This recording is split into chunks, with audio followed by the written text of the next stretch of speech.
시편 60편 말씀입니다.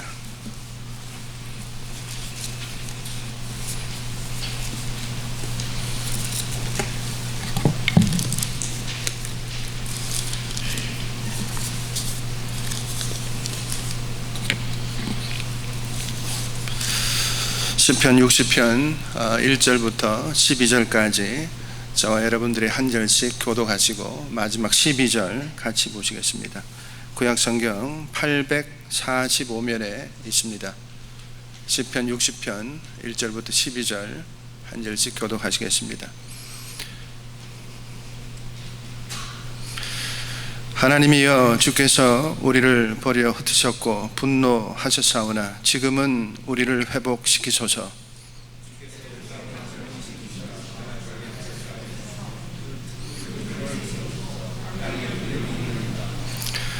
주께서 주의 백성에게 어려움을 보이시고 비틀거리게 하는 포도주를 우리에게 마시게 하셨나이다.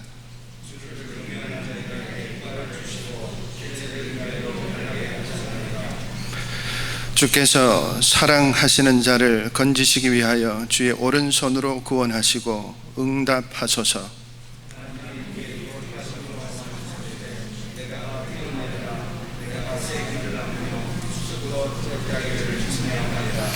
길르앗이 내 것이요 므낫세도 내 것이며 에브라임은 내 머리의 투구요 유다는 나의 규이며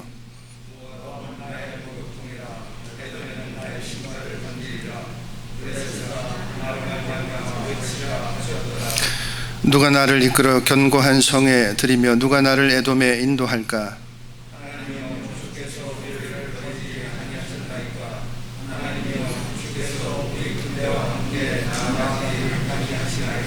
우리를 도와 대적을 치게 하소서. 사람의 구원은 헛됨이니이다. 우리가 하나님을 의지하고 용감하게 행하리니 그는 우리의 대적을 밟으실 이심이로다. 아멘. 할렐루야. 여러분들 반갑습니다. 주님의 이름으로 문안드립니다. 오늘 이렇게 많은 성도님들이 나오셔서 진정으로 하나님께 예배 드리는 모습을 볼 때에 지난 51년 동안 런던 한인교회를 향하셨던, 그리고 지금도 여러분들을 향하고 계시는 하나님의 은혜와 또 사랑하심을 확인하게 됩니다. 지난 수개월 동안 여러분들께서 겪으시고 또 감내하셔야 했던 그 모든 고통과 아픔의 시간들 생각할 때에 노회에서 좀 더 적극적으로 좀 더 선제적으로 여러분들께 나와서 함께 했어야 함에도 불구하고 이렇게 모든 것이 다 끝이 난 이후에야 움직이게 된 거 여러분들께 송구스럽게 생각합니다. 여러분들을 향한 마음이 부족해서, 마음이 없어서가 아니고 그 일들을 좀 더 일찍 시작하려 했지만 그런 움직임에 또 반대하는 노예 안의 그런 상황들, 어려움의 상황들이 또 적지 않았습니다. 그럼에도 불구하고 그런 장애물도 좀 뛰어넘고 달려왔어야 되는데 여러분들께 좀 더 일찍 나오지 못하고 함께 하지 못했던 것 죄송스럽게 생각합니다. 이렇게 어려운 상황에 있지만 오늘 우리에게 한 가지 분명한 것이 있습니다. 우리 주님께서 여러분들과 함께 하십니다. 하나님께서 우리와 함께 하십니다. 이것보다 더 큰 위로가 어디에 있겠습니까? 이것보다 더 기쁨이 어디에 있겠습니까? 뿐만 아니라 여러분들을 위해서 또 이 런던 한인교회를 생각하며 함께 기도하는 많은 중보의 기도자들이 있습니다. 제가 섬기는 교회는 지난 1년 9개월 동안 온라인으로만 예배를 드리다가 지난 주일 거의 2년 만에 성전에서 첫 예배를 드렸습니다. 제가 오늘 이렇게 여러분들과 함께 예배 드리게 되는 사정을 전해드리면서 우리 런던 한인교회와 여러분들을 위해서 기도를 부탁을 드렸습니다. 저희 교회만이 아니라 현재 한카 동부 노회에 속한 대부분의 교회와 또 성도들 그리고 목회자들이 여러분들을 지지하고 또 여러분들을 위해서 함께 기도하고 있습니다. 이 런던 한인 교회가 다시 한번 복음으로 또 말씀의 능력으로 온전히 세워지는 그 일들을 하나님께서 여러분들 가운데 능력으로 행하실 줄 믿습니다. 오늘 시편 60편 본문으로 강하고 담대하라 하나님의 말씀을 선포할 때 이 말씀으로 위로를 받고 또 새 힘을 얻는 은혜가 있기를 간절히 축복합니다. 오늘 본문은 시편에서 가장 긴 표제어가 있는 그런 시편이 아닌가 생각이 됩니다. 오늘 함께 읽지는 않았지만 1절 시작하기 전에 이렇게 기록이 되어 있습니다. 다윗이 교훈하기 위하여 지은 믹담, 인도자를 따라 수산 에돛에 맞춘 노래. 다윗이 아람 나하라임과 아람 소바와 싸우는 중에 모압이 요압이 돌아와 에돔을 소금 골짜기에서 쳐서 12,000명을 죽인 때에, 이렇게 기록하고 있습니다. 두 가지 중요한 것을 우리에게 이야기하고 있습니다. 첫째, 믹담이라는 것은 돌에 새기다라는 뜻입니다. 돌에 새기듯이 우리 마음판에 새겨서 교훈을 삼게 하기 위한 시라는 겁니다. 그게 믹담이라는 말입니다. 수산 에돛은 그 문자적인 뜻이 언약의 백합화 혹은 증거의 백합화입니다. 유대인들이 당시 불렀던 많은 민요들의 가락 중에 하나입니다. 거기에 맞추어서 이 말씀을, 이 가사를 불렀다는 겁니다. 시편은 여러분들께서 잘 아시는 대로 노래였습니다. 구약시대 이스라엘 백성들이 그들의 삶 속에서 실제로 불렀던 노래였습니다. 그때는 오늘날처럼 무슨 악보가 있는 것이 아니었기에 이들에게 익숙한 여러 민요의 가락에 따라서 불렀다는 겁니다. 그래서 시편 표제어에 보면 많은 곡조의 이름들이 나옵니다. 다 히브리 말로 되어 있지만은 깃딧 하면 기쁜 노래 가락으로 불러라, 소산님 백합화 가락으로 불러라, 또 마할랏 질병과 고통 괴로움의 가락으로 불러라, 그렇게 삶의 정황에 맞추어서 예를 들면 추수하고 타작할 때 부르는 곡조가 있었고, 인생의 어려움 가운데 불렀던 곡조가 있었고, 그리고 기쁨으로 성전에 올라갈 때 부르는 곡조가 있었습니다. 그런 것을 보면 하나님을 찬양한다는 것이 단순히 성전 안에서만이 아니라 일상을 통해서 불리워졌다는 것을 우리가 알 수 있습니다. 노동을 하면서도 하나님을 찬송했고, 인생의 괴로움 가운데서도 하나님을 찬송했습니다. 그게 바로 찬송이라는 겁니다. 옛날 우리 신앙의 선배들의 모습이 기억이 납니다. 그 옛날 어르신들은 하루 종일 찬송을 부르셨습니다. 기뻐도 찬송하셨고 괴로워도 찬송을 하셨습니다. 들판에서 일하실 때도 찬송을 하셨고 부엌에서도 찬송하셨습니다. 그 자녀들이 교회에서 찬송을 처음 배운 것이 아니고 이미 가정에서 다 찬송을 배운 겁니다. 오늘 여러분들의 일상 속에서 이런 찬송이 흘러 넘치고 있습니까? 요즘 워낙 비디오 시대를 살다 보니까 남녀노소 불문하고 하루 종일 무언가를 들여다보고 있습니다. 하루 종일 뭔가를 보고 있습니다. 그러다 보니까 생각하고 묵상하고 또 특별히 찬송하는 삶이 점점 사라지고 있습니다. 일상 속에서 하나님을 찬양하는 찬송이 우리 입술에서 흘러나와야 할 것입니다. 오늘 본문 1절을 보시면 지금은 우리를 회복시키소서, 우리 일상 속에서 하나님을 찬양하는 찬송을 회복해야 하겠습니다. 회복의 길로 우리를 인도하시는 하나님의 이끄심 가운데 하나가 바로 찬송입니다.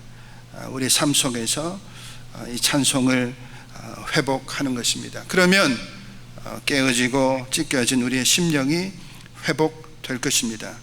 상처가 있고 또 아픔이 있는 우리 삶이 회복될 줄로 믿습니다.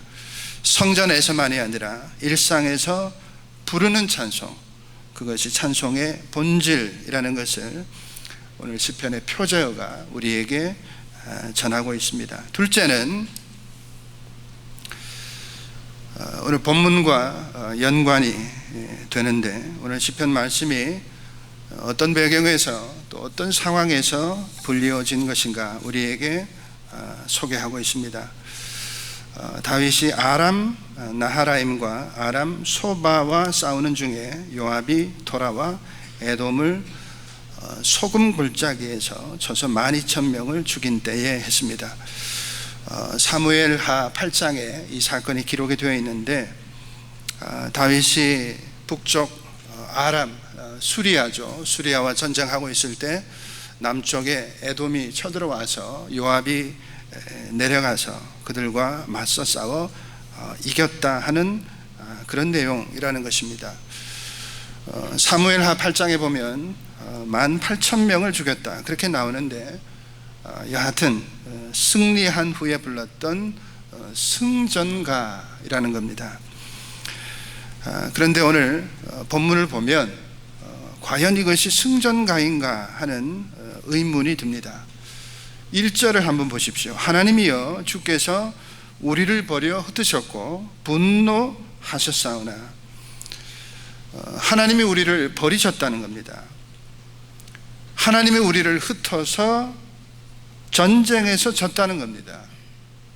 사실 1절 하반절에 나오는 지금은 우리를 회복시키소서, 이 말 자체가 지금 패배의 상황이라는 것을 이야기하고 있습니다. 그러니까 승전가가 아니라 패배의 비참함을 지금 노래하고 있습니다.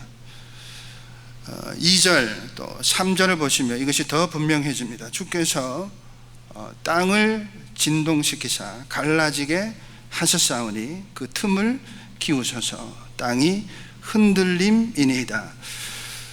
지금 상황이 지진으로 인해서 땅이 갈라진 것 같다는 겁니다. 갈라지고 나누어지고, 3절을 보면 주께서 주의 백성에게 어려움을 보이시고 비틀거리게 하는 포도주를 우리에게 마시게 하셨나이다. 마치 술 취한 사람이 비틀거리며 걸어가듯이 정신이 나갈 정도의 어려움을 당하게 하셨다는 겁니다.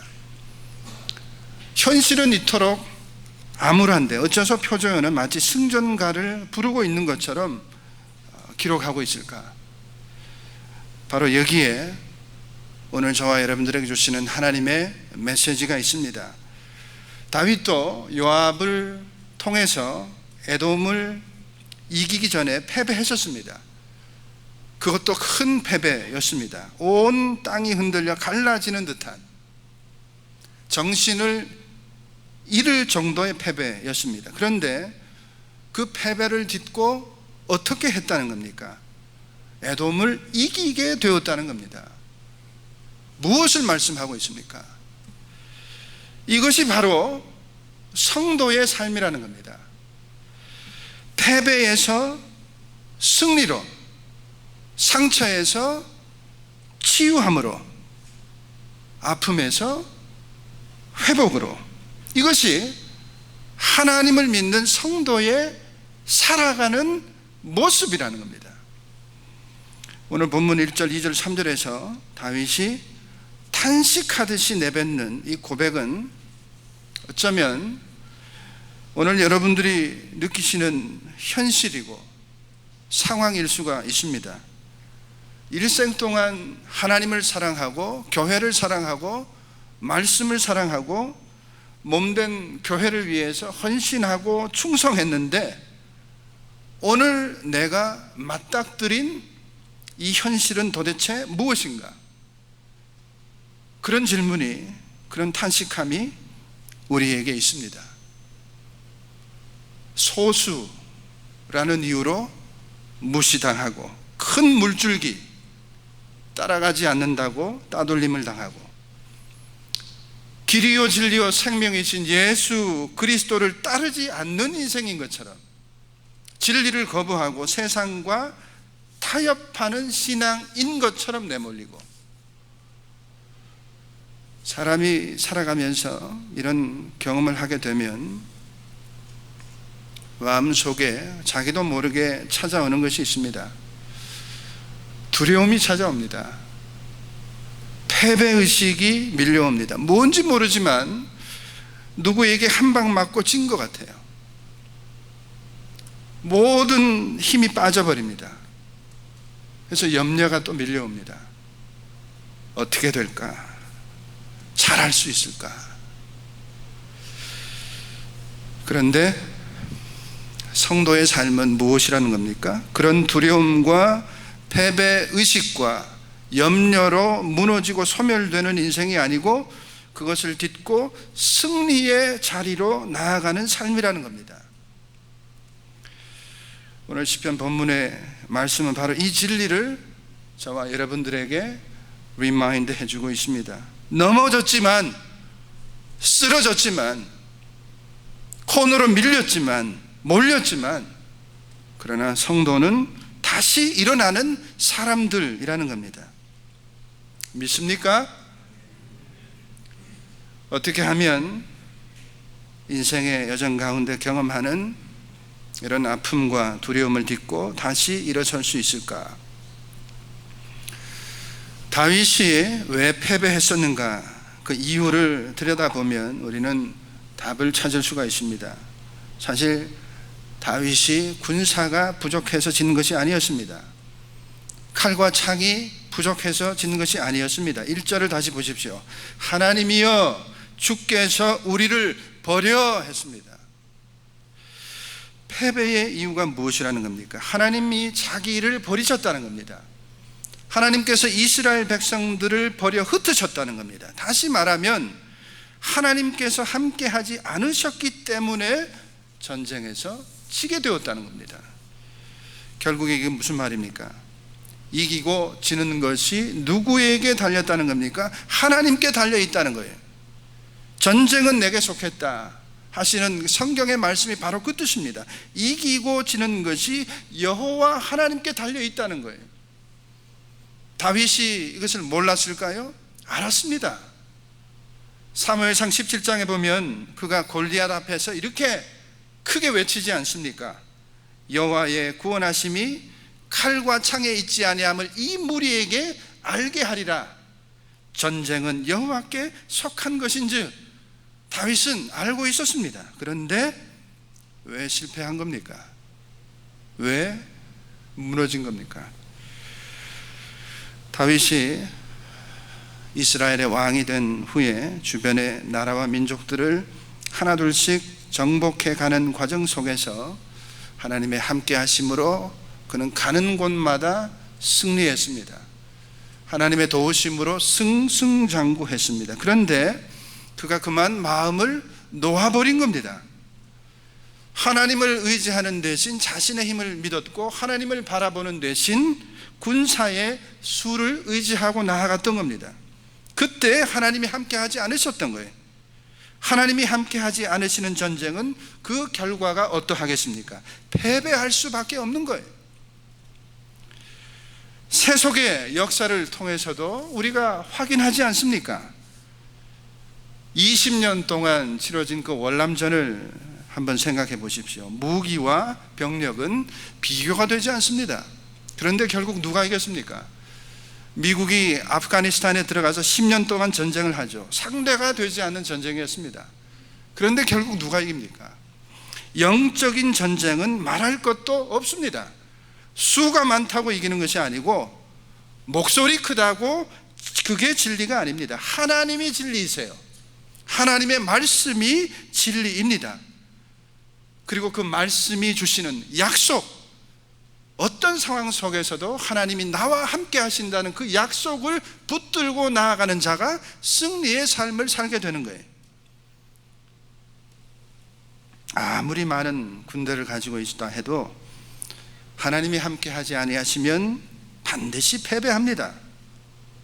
반면에 아무리 적은 군대를 가져도 하나님이 함께 하시면 이기게 되는 거예요. 믿습니까, 여러분? 이 진리를, 그리고 이 자신의 과오를 다윗이 깨닫고 회개하며 하나님 앞에 간구하는 것이 1절입니다. 지금은 우리를 회복시키소서. 지금은 우리를 회복시키소서. 결국 회복의 의미가 무엇이라는 겁니까? 하나님, 이제는 우리와 함께해 주시옵소서. 이전에는 하나님 우리와 함께하지 않으셔서 전쟁에 졌지만 이제는 하나님 우리와 동행해 주시옵소서. 이게 회복입니다. 하나님의 함께하심, 이게 진정한 회복입니다. 어떤 상황 속에서도 하나님의 함께하심을 믿고 나아가는, 이것이 예수 그리스도 안에서 얻게 되는 진정한 회복입니다. 지금은 우리를 회복시키소서. 2022년 한 해 동안 이것이 여러분들의 간절한 기도의 제목이 되어지고 또 하나님께서 허락하시는 실제의 삶이 될 수 있기를 주님의 이름으로 축복합니다. 그렇게 되어질 것입니다. 하나님 우리를 회복하실 것입니다. 왜냐하면 하나님이 우리와 함께 하시기 때문입니다. 오늘 말씀이 그것을 우리에게 확인시켜주고 있습니다. 다윗의 그 간절한 기도에 하나님께서 이렇게 응답하십니다. 6절에 하나님이 그의 거룩하심으로 말씀하시되 내가 뛰놀리라. 하나님께서 전장터에, 영적인 전장터에 동행해 주시겠다는 겁니다. 내가 뛰놀리라. 내가 싸울 것이다. 내가 세겜을 나누며 숫곳 골짜기를 측량하리라. 길르앗이 내 것이며 므낫세도 내 것이며 에브라임은 내 머리의 투구요 유다는 나의 규이며. 가나안 땅 전체가 다 하나님의 손안에 있다는 겁니다. 하나님이 다스리신다는 거예요. 뿐만 아니라 다윗이 패배했던 그 이방 족속들은 어떻게 하신다는 겁니까? 모압은 나의 목욕통이라 에돔에는 나의 신발을 던지리라. 이게 무슨 뜻입니까? 공동 번역에 보면 이렇게 번역을 했습니다. 모압은 발 씻을 대야로 삼고 에돔은 신버섯을 신장으로 삼으리라. 다시 말하면 모압은 나의 종이고 에돔은 내 신발을 받아챙길 노예에 불과하다는 겁니다. 그들이 그런 존재라는 겁니다. 그런 모압과 에돔과의 싸움을 두려워하지 말라는 말씀이에요. 하나님께서 함께 하시면 그렇다는 거예요. 그러니 일어나서 용감하게 나가 싸우라 말씀하십니다. 이렇게까지 하나님 말씀하시는데 다윗의 마음에는 여전히 두려움이 있었습니다. 9절을 보십시오. 누가 나를 이끌어 견고한 성에 들이며, 여기 견고한 성은 에돔의 수도입니다. 페트라입니다. 바위산을 깎아서 만든 난공불락의 요새입니다. 누가 나를 이끌어 견고한 성에 들이며 누가 나를 에돔에 인도할까? 아직도 두려움과 염려와 패배의식에 사로잡혀 있는 겁니다. 10절을 보십시오. 하나님이여 주께서 우리를 버리지 아니하셨나이까?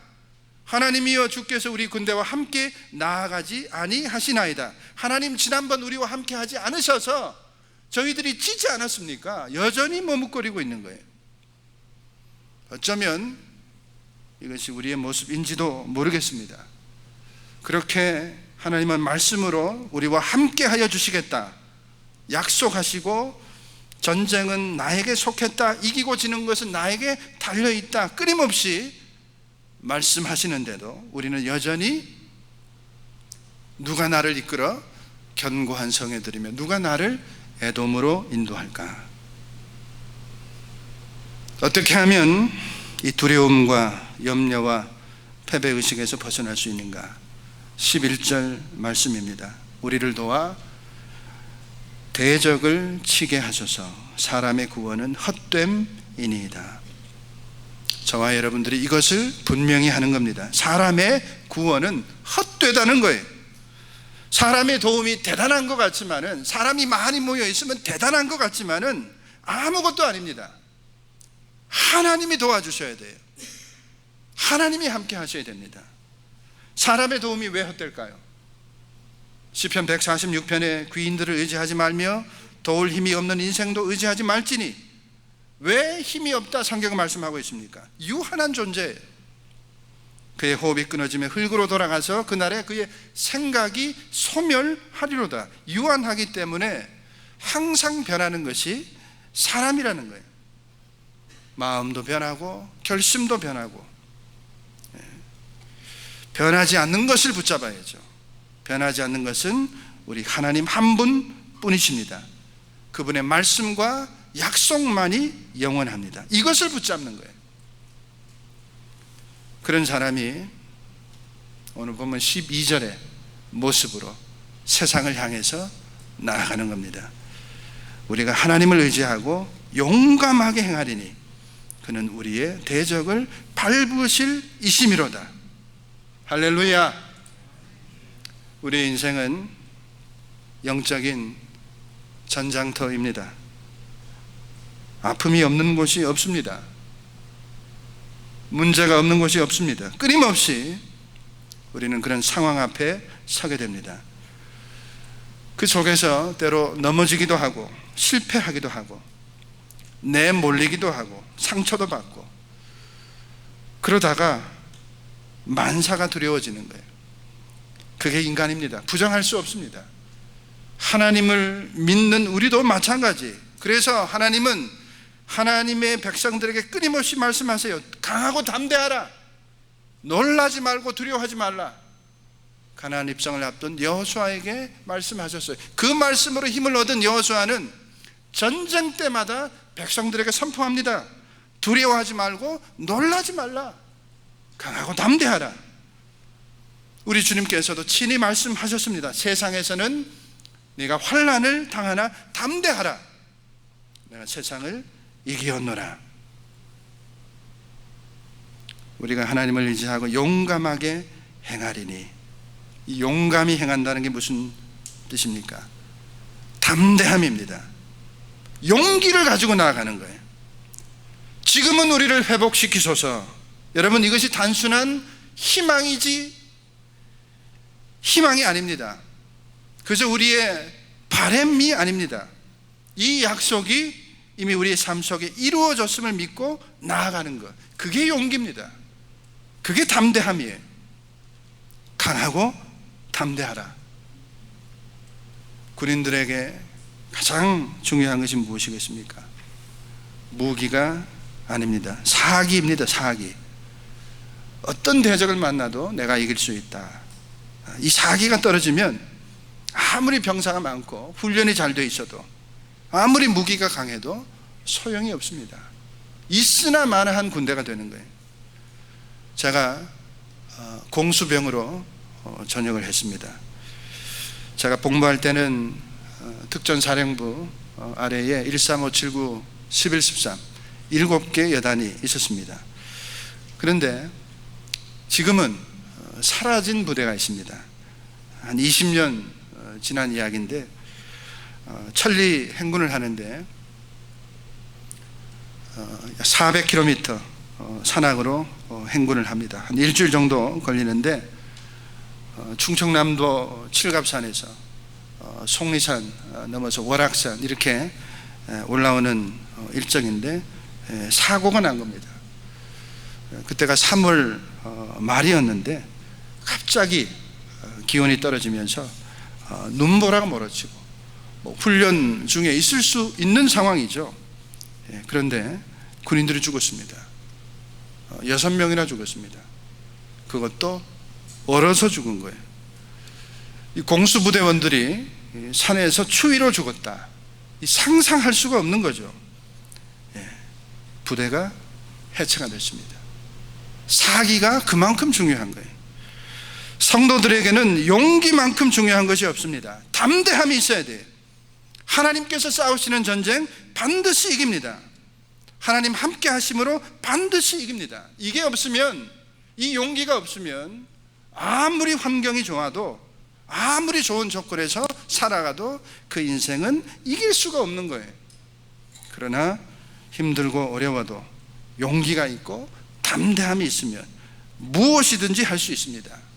왜? 하나님이 우리와 함께 하시기 때문에. 오늘 우리에게는 우리를 괴롭히는, 힘들게 하는 모압이 있고 또 에돔이 있습니다. 우리를 험담하는 블레셋이 있습니다. 이들은 항상 우리들 주변 맴돌면서 우리를 괴롭힙니다. 두려움 없이 살아가는 인생은 없습니다. 그런데 우리에게는 무엇이 있습니까? 하나님의 함께 하심의 약속이 있습니다. 하나님이 우리와 함께 하십니다.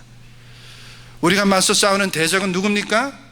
어떤 사람이 아닙니다. 사람들의 모임이 아닙니다. 우리의 싸움은 육체가 아니라 했어요. 고린도후서 10장 3절에 우리가 육신으로 행하나 육신에 따라 싸우지 아니한다 했습니다. 우리의 대적은 사람이 아닙니다.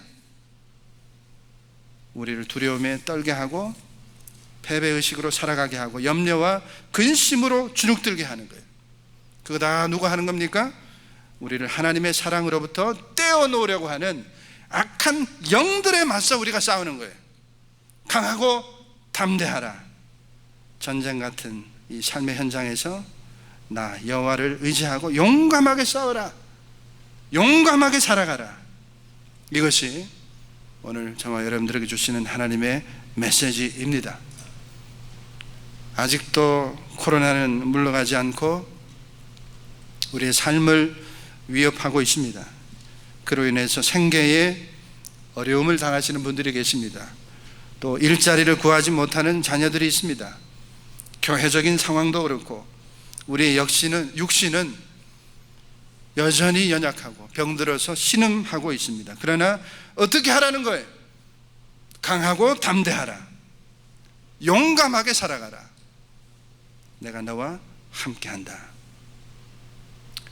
오늘 이 자리에 함께 하신 모든 성도님들, 하나님 다음으로 가장 소중한 동무요 동역자들이 바로 여러분들 옆에 계십니다. 한 마음이 되십시오. 주님 우리와 함께 하신다는 그 확신 가운데 하나가 되십시오. 그리고 복음을 위해서, 교회를 위해서 내가 먼저 희생하십시오. 그 희생은 결코 헛되지 않습니다. 고린도전서 15장의 부활장 마지막 2절, 바울이 예수 그리스도 안에 있는 승리를 이렇게 선포합니다. 우리 주 예수 그리스도로 말미암아 우리에게 승리를 주시는 하나님께 감사하노니 그러므로 내 사랑하는 형제들아 견실하며 흔들리지 말고 항상 주의 일에 더욱 힘쓰는 자들이 되라. 이는 너희 수고가 주 안에서 헛되지 않은 줄 알미라. 어떤 사람은 자기만이 진리를 추구하고 자기만이 진리의 편에 섰다 이야기합니다. 그것은 확고한 신앙이 아니라 독선이고 아집입니다. 우리 주님은 아십니다. 누가 진리의 편에 서 있는지. 오늘 본문 4절을 보십시오. 주를 경외하는 자에게 깃발을 주시고 승리를 주시고 진리를 위하여 달게 하셨나이다. 약속을 믿고 붙드는 자가 승리의 삶을 삽니다. 이 승리의 약속이 2022년 한 해 여러분들의 10년과 가정과 또 일터와 섬기시는 교회 위에 능력으로 역사하는 복된 한 해가 되시기를 우리 주님의 이름으로 축원하고 축복합니다. 기도하시겠습니다. 하나님 아버지 감사합니다. 2022년 우리를 회복하시는 하나님의 약속이 이미 우리에게 이루어졌음을 믿고 용감하게 담대하게 나아가는 저희들 되게 해 주시옵소서. 하나님의 함께 하심으로 그 어떤 문제도 아픔도 어려움도 더 이상 우리를 흔들지 못하고 더 이상 우리를 괴롭게 하지 못함을 믿습니다. 이기고 지는 것이 하나님께 있음을 믿습니다. 이 믿음으로 세상을 이기는 이김을 살게 하여 주시옵소서. 예수님의 이름으로 감사하며 기도하옵나이다. 아멘.